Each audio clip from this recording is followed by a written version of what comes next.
Hi everyone and welcome. My name's Wayne Middleton. I'm the Global Vice President for Risk with Momentus Technologies, and today I'm having a conversation about security in the context of venue and event risk management and incident management. Today's conversation is a poignant one for me. I'm here in Sydney in Australia, and in recent times we've had two major active armed offender incidents that have affected the city. This includes the attacking of 18 members of the public, resulting in the death of 6 at a major shopping centre that's very close to my home here in Sydney's east, with an assailant who's been suffering mental health. And in addition to that, only 3 days later, we've had a stabbing that was religiously motivated at a church in Western Sydney, and that's now been announced as an act of terrorism. So it's very close to home. And I've had firsthand experience now of the impact that has on the local community and my own family. So the timing of today's conversation is important. It's about security and safety and risk and emergency management and incident management. I've asked a friend of mine, he's a co-instructor at the Academy of Venue Safety and Security that's based in North America, and his name's Akmal Ali. He's going to join me and we're going to talk about some of these topics in general. Akmal does a number of things in the US in particular, but he's got experience in security all around the world. He's the owner and founder of Aluma, and I'll get him to explain what that is in a second, but he's also the founder of software called InOrbit. So Akmal's joining us for this conversation, and I'm really grateful for the opportunity. Welcome, Akmal.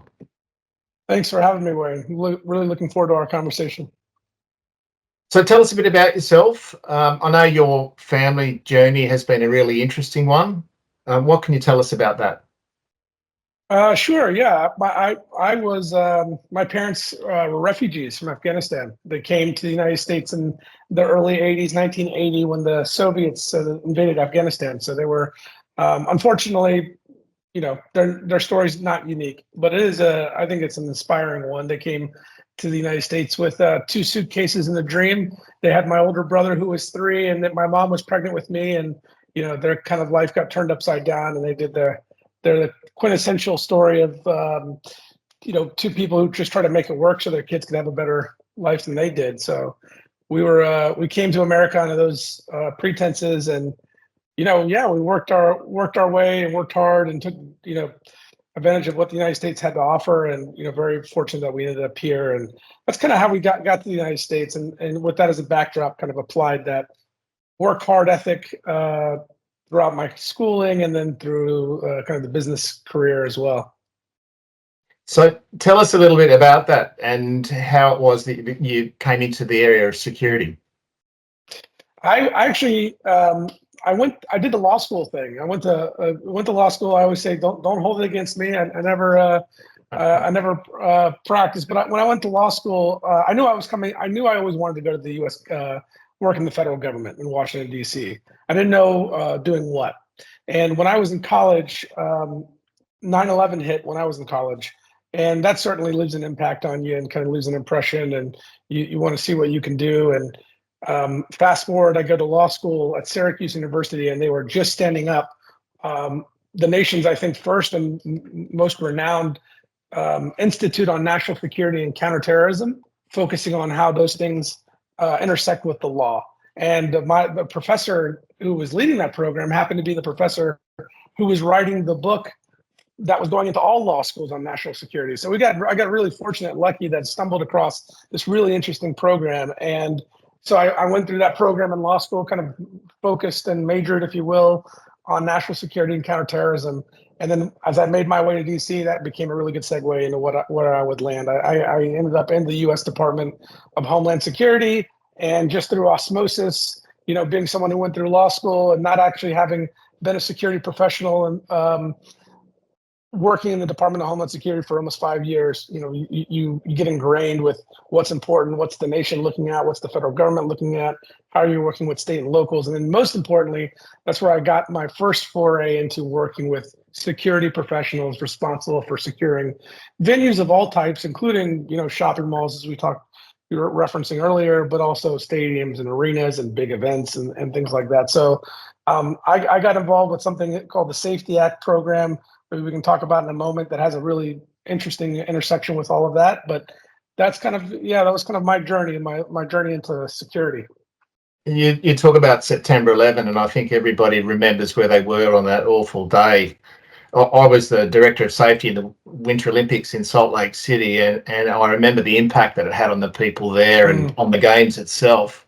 And it was really a watershed moment for major events around the world, and continues to be so. So we'll unpack a little more of that in a second. Tell me more about Aluma, the business that you've started, and InOrbit. What sort of work do you do? Who are the customers that you work with? Yeah, I think if I can, I'll just give a quick second on my time at DHS, because it's a really good segue for why I started Aluma. So I ended up in a program office of the Department of Homeland Security that was started, really born out of the wake of the 9/11 attacks. Here in the United States, of course, it's a little bit different around the world. Some countries it's similar, but I think the United States probably takes the lead on being a little bit more litigious society. So following acts of terrorism, we would see lawsuits filed. What we used to say when I was at the Department of Homeland Security is, you can't sue a terrorist. They're either dead, they have no money, or you can't access their money. But innocent people's lives have been ruined. And so people who are innocent need to recover.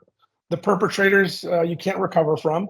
And so who else, and where's that money going to come from? So at least here in the United States, for better or worse, plaintiffs' attorneys get together and they figure they could sue the businesses who were otherwise victims of the attack themselves, and then they get placed the majority of the liability and having to pay claims out. And so, from a public policy standpoint, what DHS or what Congress noticed was that companies were starting to do less in terms of security to fortify and secure their venues and the people in them, because their concerns about the liability they could face and getting second guessed after an act of terrorism occurred. So people stopped doing risk assessments. People stopped thinking about trying new technologies. And so that's not a good thing. And so from Congress perspective here in the United States, they wanted to incentivize the private sector. So they started this law called the Safety Act, and I won't bore everybody with the details, but essentially it was designed to incentivize the private sector to do more in the fight against terrorism by offering them critical liability protections if they could demonstrate they're doing the right thing. So I started off as a reviewer in that office, working with the private sector, setting those best practices and the standards they should be following. And then I became the deputy director and had a lot of exposure through, what are the challenges that security professionals face. And I saw an opportunity there and thought, I think I could really be really helpful on the outside. And that's when I left the federal government and became a consultant in this space. And Aluma really is born out of that full experience. Aluma is a security consulting risk management firm. We work with the C-suite, the security professionals in the C-suite, helping them analyze their current programs, identify the best practices they should be leveraging, emerging technologies.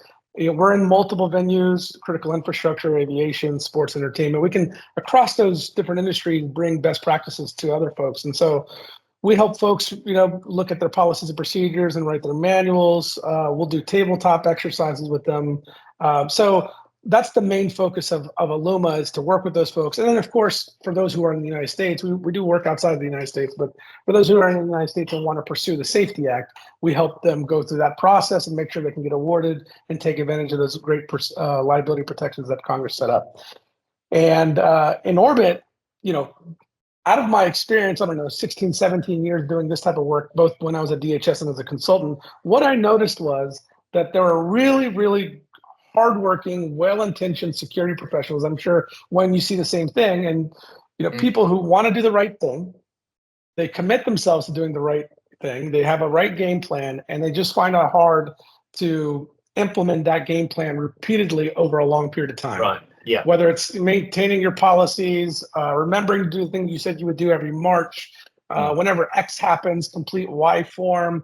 Those are the things that kind of fall through the cracks. And it's not that we should not commit ourselves to doing those things. Of course, you never want to overcommit, but you got to commit yourself to doing something, right, Wayne? At some point, yeah, if you have a good program, you have to it's just like any athlete we know, or any pick your favorite sports team. They're very good for a reason. They commit themselves to a certain level of excellence, and you just got to have that repeatability and accountability. And so we would come in. I'm sure you've seen it in your own work, where you leave, you feel good, the client, everyone's happy, and 6 months later you come back and the plates have kind of come crashing down. So rather than lowering or diluting that excellent level of excellence, I thought could we build a software platform that could help people maintain their policies and their day-to-day regimen, and help them in the day-to-day, and not just come back every 6 months and try to help them fix it. So InOrbit is a software platform to help them do that. Aluma is a consulting firm that helps set their programs up. So that's kind of the range. Right.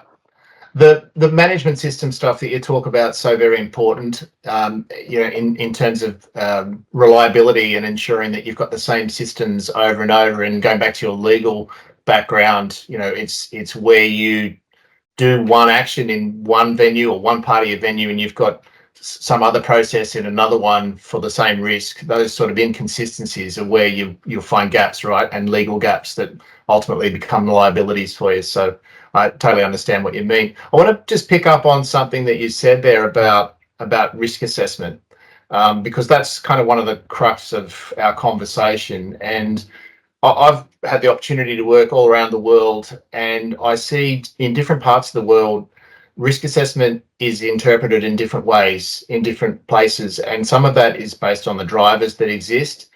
Some of those are health and safety laws that imply a duty of care that needs to be imposed. Some of those laws don't exist in the United States, for example, and we'll talk about that in a second. But in the UK, for example, the Protect UK website and the legislation that's being enacted around Martin's Law and imposing a requirement for counterterrorism-based, security-based risk assessment is also another driver. In the US, my experience is it's not so heavily used and relied upon, and perhaps some of it is for the fear of liability that you mentioned before. But can you talk to me about the importance of undertaking formal security-based risk assessments for crowded places owners and operators?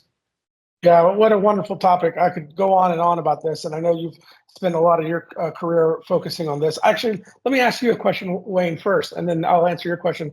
When you go around the world and evaluate other countries or security professionals in those countries' understanding of risk, do you find that it's the same essential formula, but people dial up and dial down the weight that they place on certain factors within that formula? Or do you find the formula looks completely different in a different walk? What's your take on that? I think the process is the same. The process of undertaking security risk assessment is the same. It's actually the same as doing safety-based risk assessment to a certain extent. There's an international standard for risk management, ISO 31000, and then there's translation or interpretations of that standard as it applies in different lenses. I think some of it, as I mentioned before, is compliance-based, where the law says we have to do it in a certain way. And in other cases, it can be civil action that brings to light the importance of risk assessment and the reputational risk that goes along with that. So there are different drivers. The process is largely the same. And I think it's important that when people use the terminology, that they understand what that process is.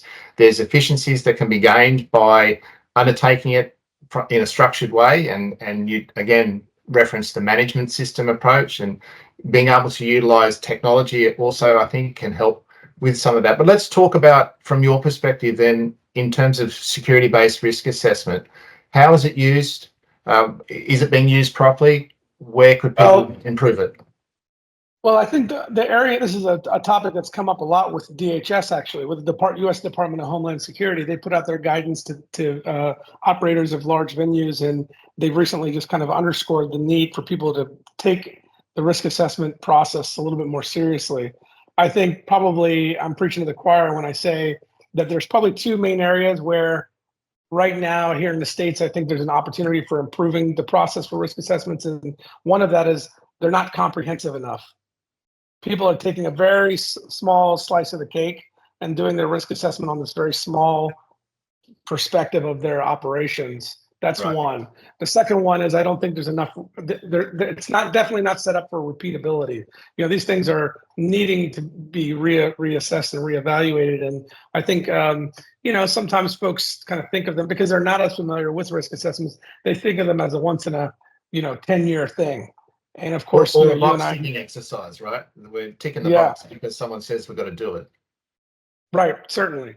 So, I think the comprehensive one's a really big issue because, people might, for the work that we do, that I do, I mean, counterterrorism, national security stuff, we were looking at loss of life impact, but, at the same time, you have to look at business disruption and economic disruption and what's the likelihood of getting your building back online if something should happen to the building, and what does that mean for day two operations?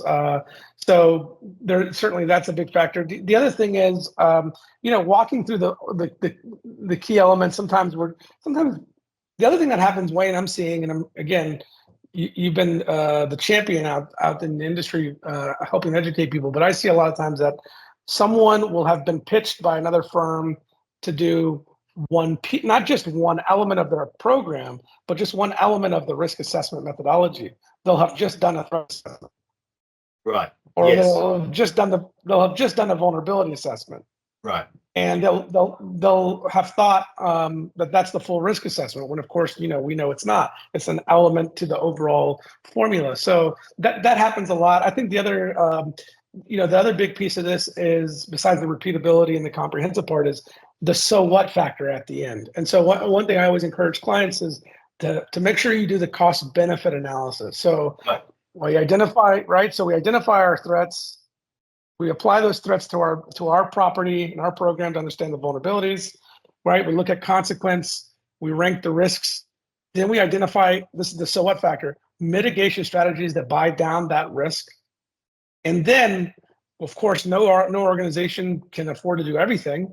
So how do we figure out which ones to invest in, and then at the same time, which ones should we not invest in right now? And then to your point earlier, that's a potential liability opportunity if a plaintiff's attorney gets their hands on that risk assessment or that decision-making matrix. And, one thing I always impress on our clients is that the cost-benefit analysis is the ability to weigh the risk reduced by dollars spent towards the mitigation strategy. And if you really look at it through that lens, it's really a reasonable, rational way of figuring out where to spend your limited dollars. Correct. And if you're done right,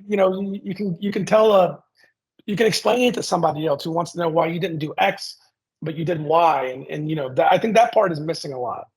Yeah, I agree. And I think also, going back to that lens you're talking about, also looking beyond just the counterterrorism related risks, which I know is important, and it's absolutely a driver for the Safety Act in the US and for Protect UK, as I mentioned, and the other Australian New Zealand Counterterrorism Committee drivers. But an all hazards approach, I think, is important. We see climate change and the impact that that's having on outdoor events regularly, and that's just one of many. And crowd management, and there's no shortage of incidents that we've had all across the world where crowd crush and other disasters that really encourage us to take an all hazards approach to risk management and to create templates that you can then get efficiencies from, as I said, and just cherry picking the hazards and those risks that apply from those hazards under whatever the circumstances that you've got, but then going back afterwards in the debrief and checking that and updating it. So again, that you've got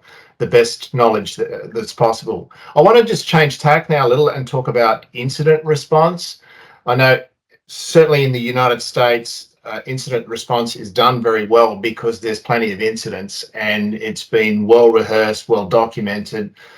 What can you tell me about incident management and why is incident management so important from an all hazards point of view? Oh, that's a great question. And triaging or doing an after action report on an incident, I mean, it's really valuable data that you can use to figure out where you need to go with your program. I don't think that happens enough either. Now, I will say here in the States, and I think in Australia, there are are some really good incident management software tools to help people manage the incidents that are happening, but there's probably not enough going on with the data analysis on the back end. Things like just how many slip and falls do you have? Where do the slip and falls happen? What time of your event do the slip and falls usually happen? Is there a certain time of the year that slip and falls happen, right? It's like you have all that data in your fingertips if you're capturing it in real time. You're capturing it in real time because you want to be able to address the slip and fall. But now, as a result, you've got all this great data, and so I don't think enough gets done. The other thing is, Wayne, that at least here in the States, they promote is you may you may want to take the time to analyze an incident that happened at someone else's venue. So right, and so we do a lot of work with So sometimes when we say that, people kind of get they kind of fall back a little bit, like, what are you saying? You want me to? I will suggest sometimes as a thought leader, do an after action report for a major incident that happened somewhere else in your industry. Right. And how would you respond? Right. And I know that you've got great experience doing tabletop exercises, and a lot of times we come up with nifty scenarios, but you don't really need to. Let's just take a scenario that happened. Unfortunately, just as you mentioned at the beginning of this, that you've had two major incidents that happened in Australia, and unfortunately, people could learn from that in different industries and apply those scenarios. And but incident management, I think folks are getting better at collecting the data, but I don't know if they're totally doing data visualization and being able to aggregate that data with other data points and try to extrapolate what trends they might be right in front of them that they're not seeing. And not just trends, but bring it back to risks and using it as a planning tool in future, and really, linking incident management and risk assessment. They should go hand in glove, in my view. I'm glad you said that. This is another topic that's come up recently. For anybody who's gone through the insurance underwriting process, right? It's not the most exciting thing in the world, but I will give credit to the underwriting community, because they always say, what's one of the questions they ask? Your claims loss history, your claims history. That's incident, man. That's incident. And to what extent have you taken that data to your point exactly? Taken that to loop it back around to understanding your risk assessment that then should drive ideas on investing in new technology or changing your policies and procedures. So, I'm a big champion. The Department of Homeland Security is a big champion that if you've got a security program, it must start and recycle with the risk assessment. That's the life cycle of the program, right? It's like you start here. Well, we are fortunate to get engaged by a lot of very large sports teams that build these great, fantastic new properties and new stadiums and their entertainment districts. And we always recommend step one, after they hire us, of course. Step one is to get a comprehensive risk assessment performed. Right. And find somebody who knows how to do that, because that will start the storytelling of your entire plan. And what you do for the site. And then once that is completed and you're living your life, cycle that thing up again and on a recurring basis to, the point we both made earlier. And I think that, the underwriting community and the insurance company, they look at that. I mean, that's one reason why they say, give me your loss claims. Give me that first. It's tracking the incident to understand risk at a property. I think it makes great sense. And I don't know if we security professionals do that enough. Right. And the reputational damage that happens to the industry, the ripple effects from an incident on this side of the world is far-reaching, and I think that sort of thing gets underplayed a lot. It's important that we do, as you said earlier, use incidents anywhere in the world as learning opportunities for ourselves, and always ask ourselves, if that happened here, could we stop it? How would we respond to it? You don't need to look very far in the media to see there are incidents like that almost every day somewhere. I just wanted to touch on going back to our introduction when I mentioned this incident and these incidents in Australia, and the active armed defender response programs that are in place in the US. They're slightly different here in Australia. They're slightly different again in the UK and in other parts of the world. But this run, hide, fight, or as we say, escape, hide, tell. Just tell us a little bit about that and the importance of training and response plans. Certainly. We're seeing a growing trend here in the States. Maybe it's already happening in Australia, where we're seeing the security department, especially in the events, sports, and entertainment industries. The security departments have such a challenging job. Nonstop number of events. the number of events their venues are holding only are growing, and they've got this workforce of security officers that they're trying to keep, but what about the other folks in the building, the people who do guest services, who do food and beverage? What about the front office folks who have no security experience? What can we do for those folks? So we're starting to see a lot of an uptick of training opportunities from DHS under their FEMA programs for those types of training. Run, hide, fight, I think, still being supported by DHS here. Active shooter training, obviously knife attacks, and again, unfortunately, I'm sorry to hear what happened in Australia. So I think it's like the conversation about the risk assessments. It's like, the one-time training is great, but it's really the recurring nature everyone asks. The real question everyone wants to know is, what is the recurring training and how different does it look than the initial hire training, whether it's for your security officers or your front office folks? We do a lot when we hire people for the first time, but what's that muscle memory? And I think that's probably people are doing a good job, I think, on the front end, trying to teach people about the basics, but then the muscle memory is not there. There's no going back to it, it feels like. Yeah, I think even on an individual level, it's important for people to at least understand some of those concepts and make themselves familiar with exits and have situational awareness when you're in a crowded place, when you're going into a shopping centre or a live event. At least have some awareness of what's happening around you, and be ready to take off to the exit or get down and hide if you need to. I think those are important messages that everybody can take away from this. Can you tell me a little bit about, you touched on documenting incidents before and incident management systems. Just, I know we've touched on it briefly, but the importance of having a system like that? Well, the big, here in the States at least, understandably, companies are a little hesitant to write too much down. But we know, you and I know, our listeners here know that unless you really take the time to reflect on whatever you just learned and then assign tasks from that so that we can actually get better, we're really not going to, really get better. And so, but there's this fear of, if I write too much down, something happens, a plaintiff's attorney gets their hands on it. Now we have got this exposure. And that's a shame, because we want to support companies taking the time to be reflective. If someone identified something that they could do better on, we should support that company figuring out the ways to be reflective and get better. That's really what the Safety Act's all about. It's designed to help people focus on getting better and giving them liability protections for it, so they don't have to worry about what could happen if something goes wrong. And I always point to the fact that DHS assumes that something could still go wrong even if your venue is great. Why else would the carrot be offering you liability protections? If they think you're really good, why are they offering you liability protections? Well, it's because they know something can happen. I always break it down in the work that I do on the documentation side. It always comes down to memorialize, execute, document, defend. That's kind of my mantra we always talk about. Is memorializing is how well do you keep your policies and procedures and keep them updated. When you make changes, are you tracking those changes?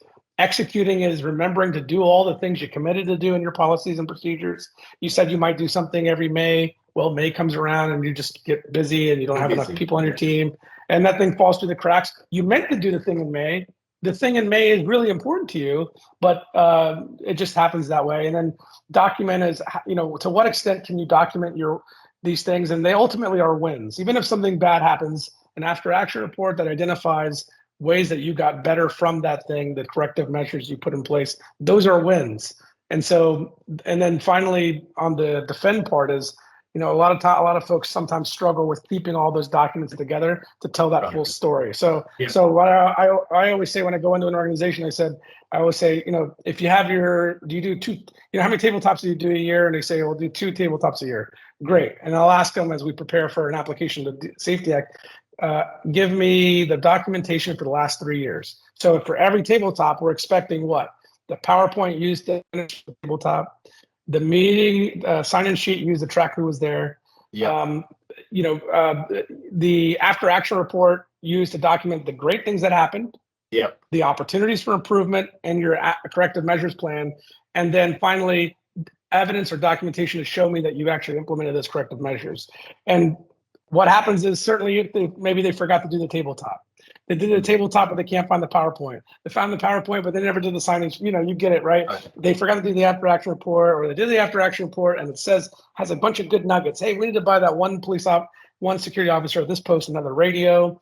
You assigned that task, but it kind of falls to the. So I think the tricky part is, and that's kind of one reason why we built InOrbit is, can we build a platform? Can we build a process that lets people meet the highest ideals they set for themselves without fear of something falling through the cracks, and then secondly, someone using that against them later? And so I've seen that time and time again, and I feel for the companies because I get it. Liability, potential liabilities can be kind of crippling, but it's important. It's so important, and the risk assessment is no different, right? It's like capture the. I even say get down to the weeds of capturing the statement of work you use to vet the security companies who are the risk assessment providers. Why'd you pick that one firm? Then move to the assessment and then the findings and what you're going to do and the cost benefit analysis.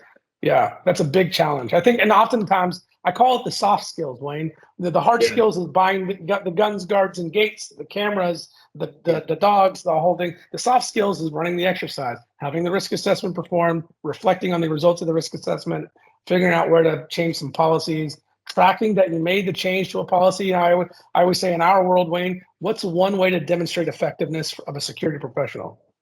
Just tracking the material revisions to a security manual.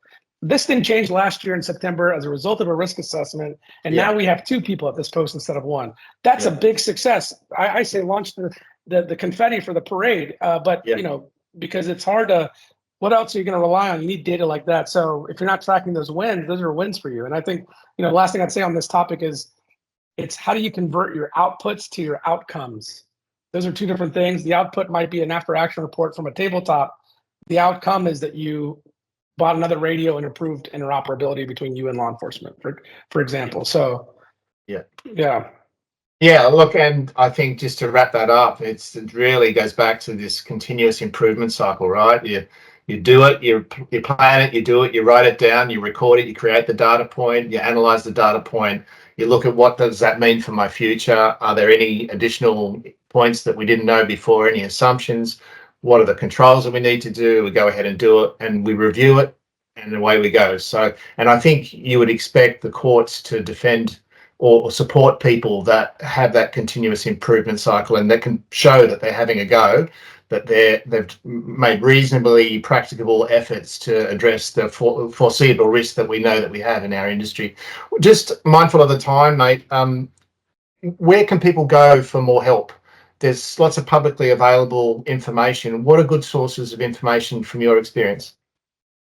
Well, that's great. Actually, the Safety Act office, even if they are, if we have a listener who's not in the United States, who doesn't even care about the Safety Act, the Safety Act office in the States is a really good website, safetyact.gov. It's the DHS website for the Safety Act office. And they do a good job of bolting on really good free resources from other parts of the DHS on their website. So if you go to dhs.gov in the lower right-hand corner, there's a tab for additional resources, something like that. And they've got a lot of great things that then link you out to other great, government agencies, FEMA being a really good one. A lot of great free training opportunities in FEMA. One thing, Wayne, I always say is, okay, as I go into a new organization, try to understand what training they're providing their security officers, the frontline security. But one of the questions that we always ask here is, what are you doing for you and your core security management team? And sometimes people are like, what are you talking about? We're the experts. And yes, you are the experts, but every nice knife needs to be sharpened, and you guys need that love too. Like everybody needs that little bit of love, right? So you need that opportunity to do professional development, ongoing continual development. So I find that the FEMA courses are free and they're great. They have a 100, 200, 300, and those end up becoming really good programs to just run your folks through. Obviously, you and I have our shared experience with International Association of Venue Managers, who put out a lot of really good content in the AVSS Academy that we're both faculty members of. NCS4 here in the States, National Center for Sports Spectator Security, NCS4. That's another really great resource. So, those are probably 3. I'd take people to the Safety Act website, NCS4 and the AVSS IEVM. Yeah. And just to give the overseas viewers a couple of other points of access for resources. So the Institute of Venue Safety and Security is run by the Venue Managers Association for the APAC region.